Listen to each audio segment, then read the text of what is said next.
when so much is at stake. Akin yung mga opisyalis ng barangay dahil may meeting daw sila mamayang gabi. Tinanggap ko na. Dahil sayang din naman ang kikitain habang wala pa tayong permanenteng racket, di ba? Teka nga, binabati na, hindi naman lang baka titikimin yan. Ako, hindi na. Dahil pinagtabihan kita doon. Marami po. Para sa inyo yun. Solong-solo mo. Nay, ano kaya kung magbenta ako niyan sa school? Diba? Extra income din yan sa atin. Oo nga, no. Magandang idea yan. Ano ang tawag na yung pag tayong dalawa magninegosyo? Yung parang partnership, parang industrial partner yata yun. Parang gano'n. Oo, Naku, Nay, sige. sinasabi ko Maganda sa inyo, yan. walang makakatibag sa ating magnanay. Oo naman.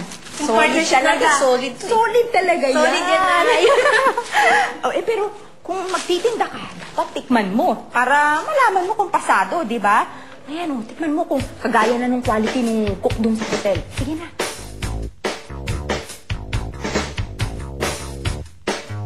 Ito galing akin. 50 lang.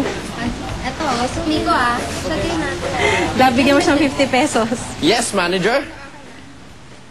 Laba, kanina ka pa sinabi ng tigil mo yung Oo, kapamanager mo sa akin. susumbong Eh. kita sa nanay mo. Nananakit ka na naman. Sus! Nako, bakit ganun ba ka? Sensitive yung baby skin mo, love? Aba, syempre. Ay, sukli. Nako, alam mo, kulang pa ng 10 ko Hindi. talaga. Sagot lang yun. Kasi may bayad din to, hindi mo ba alam? Ikaw, ingatan mo nga yan, ha? Pambibili natin yan ng bahay natin. Oo, di ba? Bahay natin, malaki. Kama na lang muna bago bahay. Ikaw naman eh. Kama daw. Kama naman agad. Sa may lalagay yun, dapat bahay muna. Ikaw talaga. Eto, tinidor. Bakit? Ang kukubit dyan, ha? Ay, Hindi nga sa'yo, tinidor. kumupit. Ay, ikaw pa. Sorry. Hi, Angie. Kamusta? So, may na-accomplish naman ba ang grupo? Mukhang ginawa nyo ng negosyo tong project na to, Teka, Angie, tapos na agenda for today, no? Kaya nga nagme-merienda na kami. Ito, Oo, na-inventory na namin yung mga seedlings. Ito nga, Hay nako, guys. Alam nyo, I'm sure naman concerned lang si Angie sa progress natin, eh. Don't worry, Angie. Everything is ready. Tsaka alam naman nating lahat kung gaano ka-importante itong tree planting efforts natin na to, di ba? Para mag-offset ang carbon emissions at global warming. Global warming? Angie, baka gusto mo naman pansit. Try mo. Sarap yan.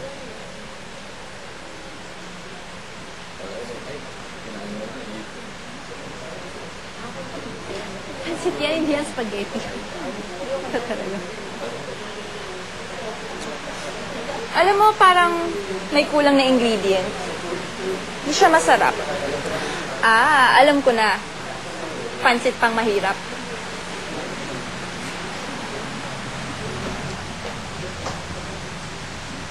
Lakas talaga ng tupok ng babaeng yun. Araw-araw na lang masama ang gising. Ay nako, hayaan mo na yun, love. Wala lang siguro yun magawa. Kaya pinagtritripan ka niya. Alam mo kung doon siya masaya, hayaan mo na lang siya. Basta ako, dito ako masaya. Wala nang iba. Sus, napaka-bolero mo talaga. Hindi Alam ko naman, hindi mo na kailangan sabihin. Okay na? pansit, pansit oh. Sinong gustong pansit? Sino pang walang pansit oh?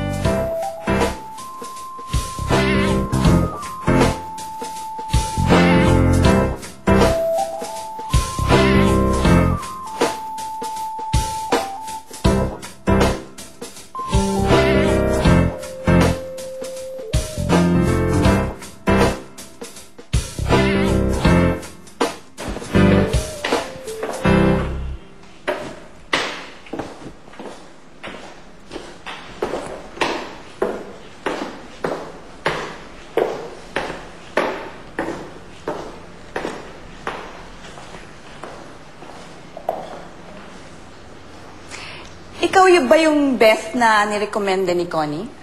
Opo, ma'am. Chambermaid ka daw sa hotel? Ilang taon kang nagtrabaho doon? 5 taon po. Pero na-lay off lang po ako. Well, masusubukan natin yung experience mo dito sa bahay ko. Opo. Sinabi na ba niya sa'yo ang patakaran ko? Yes, ma'am. Good. Strikta ako. Gusto ko laging malinis. Wala ni katiting na alikabok sa mga gamit. Naintindihan ko po yun, ma'am. Nagbakasyon lang yung stay-in kong naglilinis. So, mga 2 buwan ka lang mag-extra dito. And since stay out ka, tuwing Sabado ang sweldo. Okay lang po yun sa akin, ma'am. O sige, susubukan kita. Pwede ka nang mag-umpisa bukas. Marami pong salamat. Ma'am, pwede po kaya na kapag walang pasok, isama ko yung anak ko dito para po may makatulong din ako sa trabaho? Oh, sige. Mabuti yon para mabilis yung trabaho, para mabilis matapos, at saka makuskus nyo lahat ng sulok sa buong bahay araw-araw. Sige po, ma'am. Marami pong salamat. Okay. See you tomorrow. Thank you po.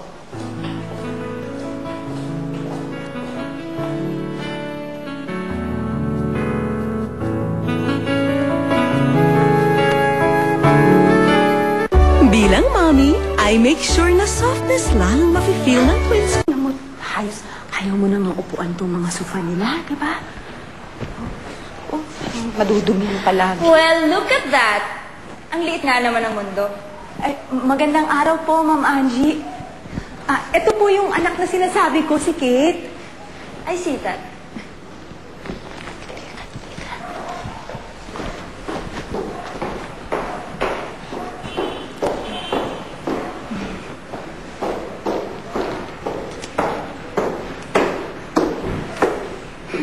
Ikaw, hindi mo ba ako babatiin? Magandang araw po, Ma'am Angie.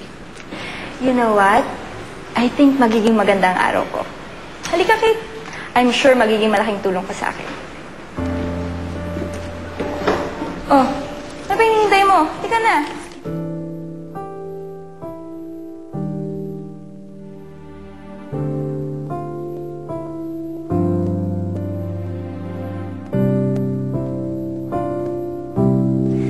Dapat nakita mo yung bahay. Alam mo, sobrang laki niya talaga. Tsaka pagpasok mo pa lang, makikita mo na yung mga furnitures nila na sobrang mamahalin. Tsaka meron silang sobrang lalaking kwarto. 5 pa yun, ha? Kaya nga akala namin, hindi kami matatapos maglinis ni nanay. Kaya ba hanggang ngayon nangangalay yung kamay mo? Ay, naku, alam mo, wala yan. Dapat nakita mo si nanay magtrabaho, the best yun. Si Angie, Sabihin na lang natin na sa bahay nila, siya manager. basta hanggang salita lang siya at hindi ka niya sinasaktan. Ano pa bang aasahan mo dun? Alam mo, hindi naman niya ako masasaktan kung hindi ko siya hahayaan, di ba? Kaya nga, hindi ko na lang pinapansin. Love, kakaiba ka talaga. Pang world record, pasensya mo. Ay, nako. Kaya dapat aminin mo talaga to. Jackpot ka sa akin. I won't argue with that. Basta, i-promise mo sa akin, iingatan mo sarili mo dun. Promise. Nako, love. Tapos na break ko. Kailangan ko nang bumalik sa klase. O sige, hatid na kita. Sige.